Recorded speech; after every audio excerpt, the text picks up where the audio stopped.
Sandalwood ನಟಿ ಶ್ರದ್ಧಾ Srinath U-turn cinema ಮೂಲಕ ಚಿರಪರಿಚಿತರಾಗಿದ್ದು, ಇದೀಗ ಸ್ಯಾಂಡಲ್ವುಡ್ ಮಾತ್ರವಲ್ಲದೆ ತೆಲುಗು, ತಮಿಳು ಸಿನಿಮಾಗಳಲ್ಲಿ ಕಾಣಿಸಿಕೊಳ್ಳುವ ಮೂಲಕ ದಕ್ಷಿಣ ಭಾರತದ ಚಿತ್ರರಂಗದಲ್ಲಿ ಹೆಸರು ಮಾಡಿದ್ದಾರೆ. ಇದೀಗ ಅವರು ಸಾಮಾಜಿಕ ಜಾಲತಾಣಗಳಲ್ಲಿ ಮಾಡಿರುವ ಪೋಸ್ಟ್ ಒಂದು ವೈರಲ್ ಆಗಿದೆ. ಯೂಟರ್ನ್ ಸಿನಿಮಾ ಮೂಲಕ ಬಣ್ಣದ ಲೋಕಕ್ಕೆ ಕಾಲಿಟ್ಟ ಶ್ರದ್ಧಾ ಶ್ರೀನಾಥ್ ಮೊದಲ ಸಿನಿಮಾ ಮೂಲಕವೇ ಮೋಡಿ ಮಾಡಿದರು. ಹೀಗಾಗಿ ಕನ್ನಡ ಮಾತ್ರವಲ್ಲದೆ ತೆಲುಗು, ತಮಿಳಿನಿಂದಲೂ ಆಫರ್ಗಳು ಬರಲು ಪ್ರಾರಂಭಿಸಿದವು. ಇದೀಗ ವಿವಿಧ ಭಾಷೆಗಳಲ್ಲಿ ಸಿನಿಮಾಗಳಲ್ಲಿ ಬ್ಯುಸಿಯಾಗಿದ್ದಾರೆ. ಅವರ ತೆಲುಗು ಚಿತ್ರ ಕೃಷ್ಣ ಆ್ಯಂಡ್ ಹಿಸ್ ಲೀಲಾ ಚಿತ್ರಮಂದಿರಗಳಲ್ಲಿ ಬಿಡುಗಡೆಯಾಗದೆ ನೇರವಾಗಿ OTT ಪ್ಲಾಟ್ಫಾರ್ಮ್ನಲ್ಲಿ ಬಿಡುಗಡೆ ಮಾಡಲಾಗಿದ್ದು, ಚಿತ್ರಕ್ಕೆ ಸಖತ್ ರೆಸ್ಪಾನ್ಸ್ ಬರುತ್ತಿದೆ. ಸದ್ಯ ಲಾಕ್ಡೌನ್ ಹಿನ್ನೆಲೆ ಮನೆಯಲ್ಲೇ ಸಮಯ ಕಳೆಯುತ್ತಿದ್ದು, ಬುಲೆಟ್ ಮೇಲಿಂದ ಬಿದ್ದಿರುವ ಹಳೆ ವಿಡಿಯೋವೊಂದನ್ನು ಸಾಮಾಜಿಕ ಜಾಲತಾಣಗಳಲ್ಲಿ ಹಂಚಿಕೊಂಡಿದ್ದಾರೆ. ಈ ಕುರಿತು ಇನ್ಸ್ಟಾಗ್ರಾಂನಲ್ಲಿ ವಿಡಿಯೋ ಹಂಚಿಕೊಂಡಿರುವ ಅವರು ಶೂಟಿಂಗ್ ಸಮಯದಲ್ಲಿ ಬೈಕ್ ರೈಡ್ ಮಾಡಲು ಹೋಗಿ ಬಿದ್ದಿರುವ ವಿಡಿಯೋವನ್ನು ಪೋಸ್ಟ್ ಮಾಡಿದ್ದಾರೆ. ಇದಕ್ಕೆ ಸಾಲುಗಳನ್ನು ಬರೆದಿರುವ ಅವರು, ಭಾರತೀಯ ಚಿತ್ರರಂಗದಲ್ಲಿ ಬೋಲ್ಡ್ ಕ್ಯಾರೆಕ್ಟರ್ ಹೊಂದಿರುವ ಮಹಿಳಾ ನಟಿಯಾಗಿ ಬೈಕ್ ರೈಡ್ ಮಾಡುವ ಒಂದು ಶಾಟ್ ಹೊಂದಿರದಿದ್ದರೆ ಹೇಗೆ?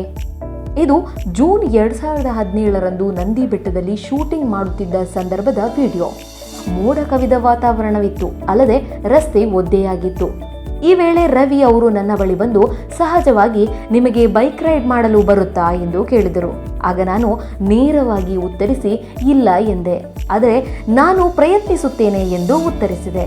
ನಂತರ ಬೈಕ್ ತೆಗೆದುಕೊಂಡು ಬೈಕ್ ಗೇರ್ ಬದಲಿಸುವ ಕುರಿತು ನನಗೆ ಮೊದಲೇ ತಿಳಿದಿತ್ತು. 8 ವರ್ಷದವಳಿದ್ದಾಗಲೇ ದ್ವಿಚಕ್ರ ವಾಹನ ಬ್ಯಾಲೆನ್ಸ್ ಮಾಡುವುದನ್ನು ಕಲಿತಿದ್ದೆ. ಆದರೆ ಅದೇ ಮೊದಲ ಬಾರಿಗೆ ಬೈಕ್ ಸವಾರಿ ಮಾಡಿದ್ದೆ. ಇಷ್ಟೊಂದು ಕಷ್ಟವಿರುತ್ತದೆ ಎಂದುಕೊಂಡಿರಲಿಲ್ಲ. ಹಾಗೆ ಬೈಕ್ ಹತ್ತಿ ಚಲಾಯಿಸಿದೆ. ಈ ವೇಳೆ ಬಿದ್ದೆ. ನಮ್ಮ ಅಸಿಸ್ಟೆಂಟ್ ಪ್ರಶಾಂತ್ ಈ ವಿಡಿಯೋ ರೆಕಾರ್ಡ್ ಮಾಡಿದ್ದಾರೆ. ಅಲ್ಲದೆ ನಾನು ಬೀಳುತ್ತಿದ್ದಂತೆ ಎಲ್ಲರೂ ಬಂದು ನನಗೆ ಸಹಾಯ ಮಾಡಿದರು. ಆದರೆ ಬೈಕ್ ಸ್ಕ್ರ್ಯಾಚ್ ಆಗಿರುವ ಬಗ್ಗೆ ಎಲ್ಲರೂ ಕಳವಳ ವ್ಯಕ್ತಪಡಿಸಿದರು. ರಾಯಲ್ ಎನ್ಫೀಲ್ಡ್ ಬೈಕುಗಳು ಯಾಕೆ ಹೆಚ್ಚು ತೂಕ ಇರುತ್ತವೆ ಎಂದು ಇದೇ ವೇಳೆ ಪ್ರಶ್ನಿಸಿದ್ದಾರೆ. ಶ್ರದ್ಧಾ ಶ್ರೀನಾಥ್ ಕೈಯಲ್ಲಿ ಸಾಕಷ್ಟು ಸಿನಿಮಾಗಳಿದ್ದು, Krishna and his Leela Telugu cinema OTTಯಲ್ಲಿ ಜೂನ್ 24ರಂದು ಬಿಡುಗಡೆಯಾಗಿದೆ. ಜೊತೆಗೆ ತಮಿಳಿನ ಮಾರಾ, ಚಕ್ರ ಸಿನಿಮಾ ಸೇರಿದಂತೆ ಕನ್ನಡದಲ್ಲಿ ಗೋದ್ರಾ, ಪ್ಯಾಂಟಮ್, ರುದ್ರಪ್ರಯೋಗ ಸಿನಿಮಾಗಳಲ್ಲಿ ಶ್ರದ್ಧಾ ಬ್ಯುಸಿಯಾಗಿದ್ದಾರೆ. ನೋಡ್ತಾ ಇರಿ ಮ್ಯಾಂಗ್ಳೂರ್ ಮಿರರ್.